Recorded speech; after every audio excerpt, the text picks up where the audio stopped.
वो भी मैं आपको बताता हूँ किस तरह से बनते हैं। सबसे पहले हम नॉर्मल ग्राफ देख लेते हैं। पहले मैं कहता हूँ कि आपने साइन एक्स का ग्राफ बनाना है, तो नॉर्मली कुछ इस तरह की इक्वेशन लिखी होती है, y is equals to sine x. अब करना क्या होता है, ये ओके 0 डिग्री।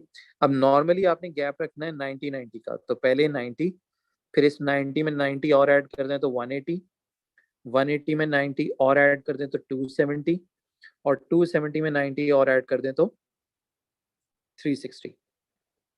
तो बेसिकली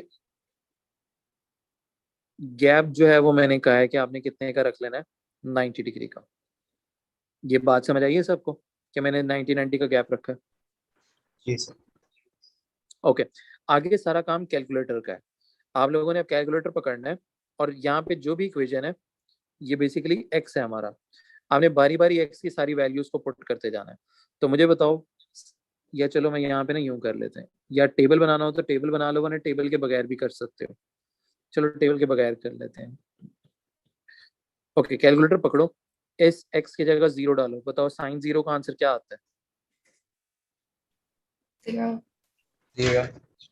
ओके, तो मैं यहाँ 0 के ऊपर यूं करके डॉट बना लेता हूँ। अब दोबारा कैलकुलेटर पकड़ो, साइन 90 के ऊपर क्या आंसर आता है। 1. वन। गुड, तो ये मैं 1 को मार्क कर रहा हूँ, ये मेरा 1 है। ओके, फिर अगला वाला साइन 180 पे क्या आता है। जीरो। 0.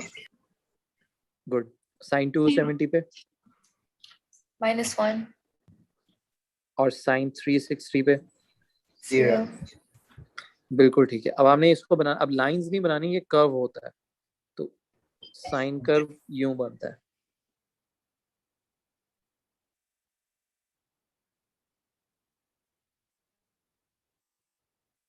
ये है हमारा sine x, sine curve, standard curve हमारा ये होता है। ये बात समझ आई है कि नहीं। जी सर। ओके, अच्छा अगर मैं बात करूं स्टैंडर्ड जनरल इक्वेशन क्या होती है, ये होती है y is equals to a sin x plus b। a जो होता है वो एम्पलीट्यूड को रिप्रेजेंट करता है। अगर एम्पलीट्यूड नहीं पता, वो मैं अभी दिखा देता हूँ एम्पलीट्यूड किसे कहते हैं। और b जो होता है वो शिफ्ट को रिप्रेजेंट करता है। शिफ्ट कौन सा, वो भी मैं लिखता हूँ, एक second. Shift in y axis. Shift in y axis का मतलब है या तो मेरा कर्व ऊपर जा रहा होगा या नीचे की तरफ आ रहा होगा। अच्छा, एम्पलीट्यूड क्या होता है, एम्पलीट्यूड होता है ये वाली length, this is known as to be amplitude. तो अगर आप देखो, आपका क्वेश्चन था y is equals to 1 sin x, तो आप देख रहे हो कि आपका एम्पलीट्यूड भी 1 है। जो आपने एम्पलीट्यूड वाली बात समझाई है वो, और मैंने शिफ्ट वाली। एक तो मैंने आपको कहा है कि एम्पलीट्यूड मार्क कहाँ पे होता है, ये उसकी पोजीशन है। जो साइन कॉस या टेन जो भी लिखा हुआ होगा, उसके साथ जो नंबर होगा वो एम्पलीट्यूड को रिप्रेजेंट कर रहा है। ये पहली ठीक। बात समझ आइए। अब ये एम्पलीट्यूड ग्राफ के ऊपर कहाँ पे होता है, वो मैंने आपको यूं करके मार्क करके दिखाया है कि आपकी जो सेंट्रल पोजीशन होती है, उससे मैक्सिमम हाइट या पीक जिसे कहते हैं, ये पीक होती है। ठीक है, इस पीक तक कितना डिस्टेंस है, इसको एम्पलीट्यूड बोलते हैं। जी सर, आपकी एम्पलीट्यूड वाली बात समझ आ गई। ओके, और जो शिफ्ट होता है वो बेसिकली इसके साथ होता है। एक्चुअली साइन एक्स प्लस 0 है, ये 0 यहाँ नहीं लिखा हुआ था, लेकिन इन रियलिटी इसका मतलब है आगे 0 है, तो इसका मतलब है कोई भी शिफ्ट नहीं है, ना ये कर्व ऊपर शिफ्ट हो रहा है ना नीचे शिफ्ट हो रहा है, बिल्कुल सेंट्रल पोजीशन पे है। अब जैसे ये देखो, ये मैंने नीचे वाला कर्व लिखा है, अगर मैं कहूँ एम्पलीट्यूड कितना होगा, तो आप यहां से देख के बता सकते हो कि मेरा एम्पलीट्यूड जो है वो 2 होगा। ये बात समझ आएगी सबको। और शिफ्ट कितना होगा मेरा कर्व, ऊपर शिफ्ट होगा कि नीचे शिफ्ट होगा, पहले ये बताओ। नीचे. नीचे. बिल्कुल ठीक है, नीचे शिफ्ट होगा। और कितना नीचे शिफ्ट होगा, 3 स्टेप्स नीचे शिफ्ट हो जाएगा। Okay sir. बात समझ आइए। जी। अच्छा, ये तो मैंने सिर्फ आपको पोजीशनिंग बताई है, लेकिन इसको करना आपने कैलकुलेटर के ऊपर ही है। किस तरह, पहले आप लोगों ने यूं करके बना लेना है, यहाँ 0 लिखना है, फिर 90 के गैप से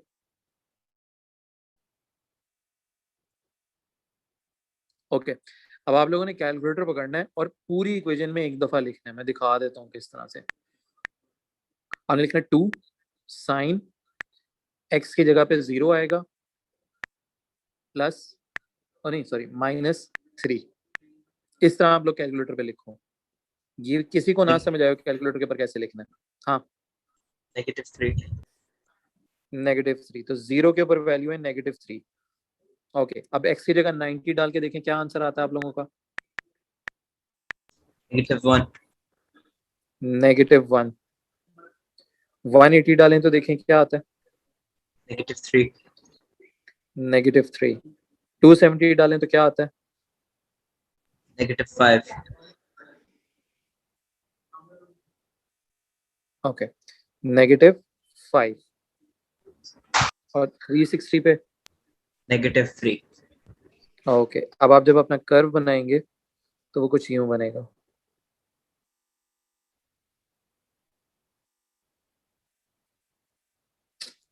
क्या हुआ ऐसे।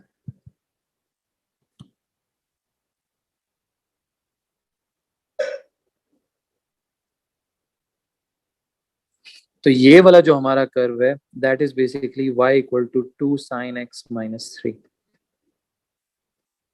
ये हमारा आंसर है और बेसिकली ये उसका कर्व है। तो अगर आप लोग देखो ये हमारी सेंट्रल पोजीशन थी, सिर्फ समझाने के लिए बता रहा हूँ, सिर्फ ड्रॉ चाहे ना भी करना। ये हमारी सेंट्रल पोजीशन थी। ओके ये देख रहे हो ये एम्पलीट्यूड है। ये कितने स्टेप्स का फर्क है इस बेस लाइन से। -3 2 नेगेटिव नहीं, ये कितने बॉक्सेस बनते हैं अगर आप देखो यहाँ से ये एक बॉक्स और ये सेकंड बॉक्स, तो बेसिकली ये एम्पलीट्यूड है 2 का। ये मेरा मतलब था, ठीक है। अच्छा दूसरी चीज ये देखो जो हमारा स्टैंडर्ड ग्राफ था ऊपर वाला जो साइन एक्स का नॉर्मल ग्राफ है उसमें हमारा पहला पॉइंट जो होता है वो 0 पे होता है। और अगर आप यहाँ पे देखो जो 0 पे चीज थी वो नीचे शिफ्ट हुई हुई है -3 के ऊपर। तो इसका मतलब है इसमें शिफ्ट जो है -3 का। तो आप देखो हर पॉइंट जो होगा ना वो 3 स्टेप्स नीचे आया हुआ होगा। ये बात समझ आइए सबको।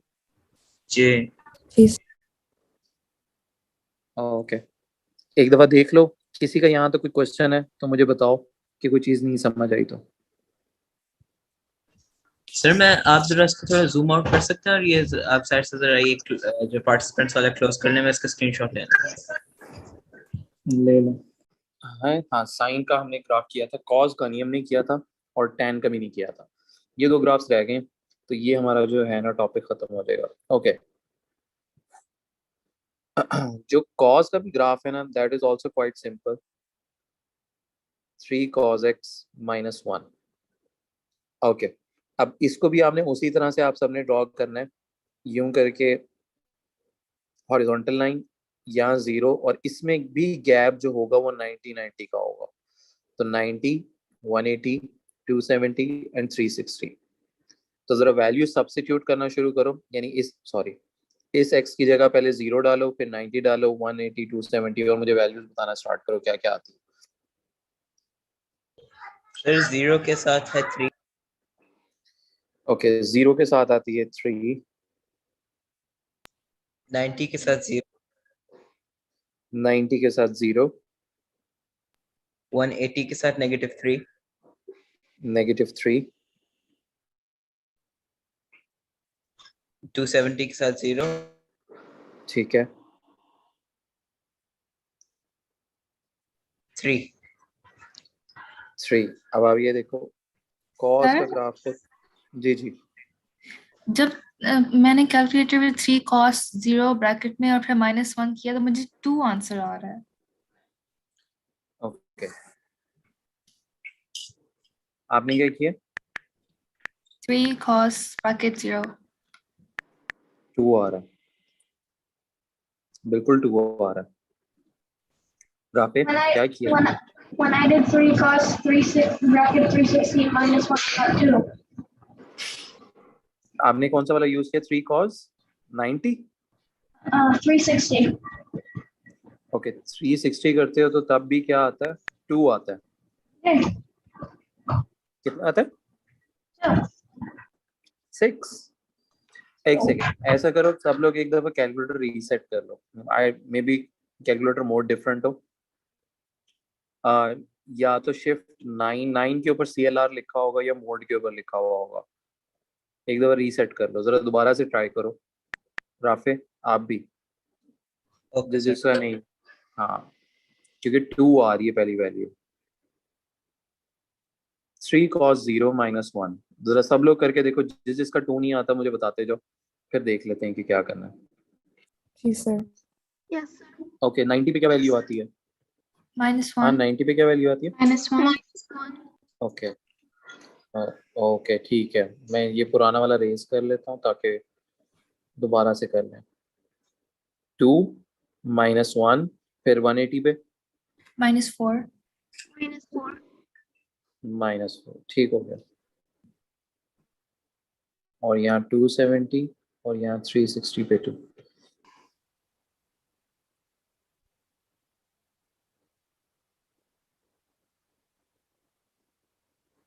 ओके तो ये हमारा ग्राफ जो है y is equals to 3 cos x - 1 का ग्राफ है। ओके अच्छा, अब साइन और कॉस के ग्राफ बहुत सिंपल है, ऑटोमेटिकली सब कुछ कैलकुलेटर कर लेता है। प्रॉब्लम थोड़ी सी आती है tan के ग्राफ के ऊपर। tan का graph is a little bit different, y is equals to tan x। Okay होता क्या है इसके अंदर कि अब हमारे जो गैप्स पहले 90 के थे, अब वो हाफ हो जाते हैं। अब हमें बेसिकली हाफ उसका हाफ लेना होता है, यानी 90 का हाफ कितना होता है? 45 45। अब हर एक में आपने 45 ऐड करते जाना है, तो 45 + 45 वुड बी 90, 90 + 45 आप लोग करते जाओ, मैं लिखता जाता हूँ 135, 135 + 45 would be 180, then 225, then 270, then 315 and then 360।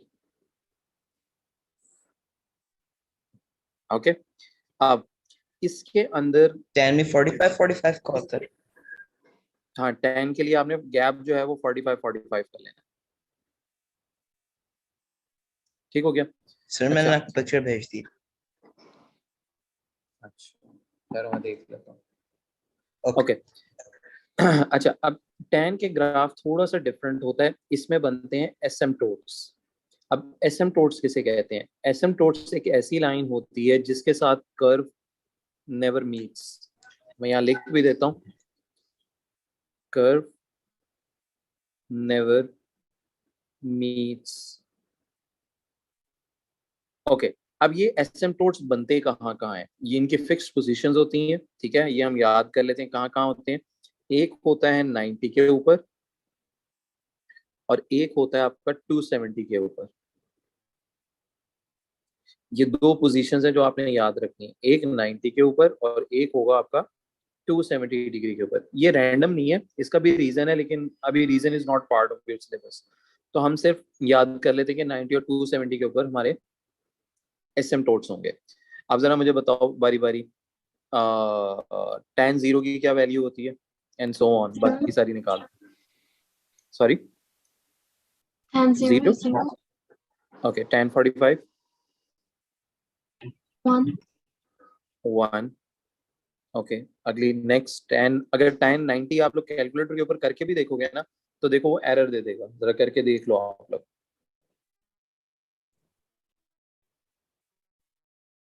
Yeah, it says error. Okay अगली 1, -1 ओके ओके हाँ वैल्यूज निकाली हैं सबने, देखो क्या क्या आई हैं। कर लिया sir. Yes, sir. Okay Understood, sir. Okay अब इसका ग्राफ देख लो। अब नॉर्मली होता, अब देखो यूं करके मैं यूं नहीं जा सकता, ये कर्व बना के भी मैं इधर इस लाइन को टच नहीं कर सकता। एसिम्पटोट का मीनिंग था ऐसी लाइन विच नेवर टच, तो बेसिकली होता है ये कर्व करके यूं करके ये जाती रहती है लाइन इस तरह। आपने इस डॉटेड लाइन के साथ कभी भी टच नहीं करना। अगर आप यहाँ पे देखो तो इसको भी मैं यूं करके, जैसे ये डॉटेड लाइन इधर चलती रहेगी और ये कर्व इधर जाता रहेगा, और सेम इसी पैटर्न पे ये ऊपर की तरफ इस तरह, और इसी तरह ये लास्ट वाला जो पोर्शन है यूं। तो tan थोड़ा डिफरेंट होता है as compare to sine and cos.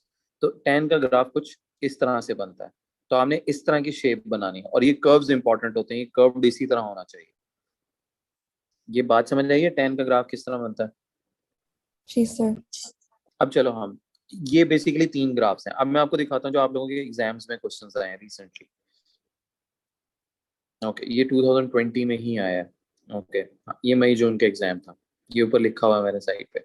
Okay, अब देखो आपने साइन एक्स का ग्राफ बनाना है, ये आपके सामने क्वेश्चन आया था, ठीक है। अब आपने ऑब्वियसली कुछ भी ज्यादा मुश्किल नहीं है, उसने पॉइंट्स आपको मार्क करके भी दिए हुए 0, 90, 180, 270, 360। तो हर एक पॉइंट के ऊपर की मुझे वैल्यू फाइंड करके बता दें कि क्या क्या वैल्यूज आती हैं।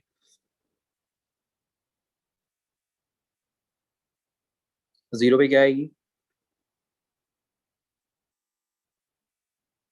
0, 0, 0, गुड। 90 के ऊपर?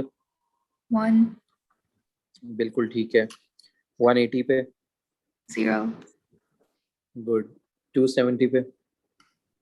-1, ओके, एंड 360 पे वुड बी 0। अब ये पॉइंट्स आ गए। अब remember to make it curve, तो यूं करके पहले कर्व ऊपर जाता है और फिर उसके बाद यहाँ से नीचे की तरफ आता है, तो आपका कर्व कुछ न्यू बनता है इस तरह। तो हमें ये ग्राफ बनाना है। बात समझ आई? जी सर। ओके, नेक्स्ट पार्ट में पूछ रहा है रोटेशन सिमेट्री। ओके, नहीं सॉरी, सिमेट्री वो पूछ रहा है। सिमेट्री का पता है क्या होती है? yes, किसको नहीं? हमने पढ़ा था सिमेट्री का? आई डोंट जी। रिमेम्बर। Yes, sir. ओके, पढ़ा। ओके, हमने पढ़ा था। ओके, तो ये कौन सी सिमेट्री है? लाइन, क्या ये कौन सी कहते थे? कौन सी दो Rotational सिमेट्री? symmetry. और दूसरी कौन सी होती थी? एक होती थी लाइन ऑफ सिमेट्री, Line जिसमें of रिफ्लेक्शन होता। हाँ, जिसमें लाइन ऑफ सिमेट्री में होता था रिफ्लेक्शन, और रोटेशन सिमेट्री होता था कि रोटेट करने पे आपकी शेप जो है वो सेम बने। तो यहाँ पे आपने बताना है कि इज इट अ रिफ्लेक्शन और is it a rotational symmetry? rotational, बिल्कुल। ये देखो आपका कर्व यूं है, अगर किसी को समझ नहीं आया तो मैं एक्सप्लेन कर रहा हूँ। लेट्स सपोज ये पॉइंट ए है और ये पॉइंट बी है। अगर आप इसको पूरा 180 डिग्री रोटेट कर लेते हो, तो आप जब रोटेट भी करते हो स्टिल आपकी शेप सेम रहती है, लेकिन ए वाला पॉइंट यहाँ आ जाएगा और बी वाला यहाँ आ जाएगा। तो ये हमारा रोटेशन ऑर्डर 1 है। और इसको जब आप दोबारा 180 करोगे तो ये ओरिजिनल शेप बन जाएगी, तो ये हमारा रोटेशन ऑर्डर 2 हो जाएगा।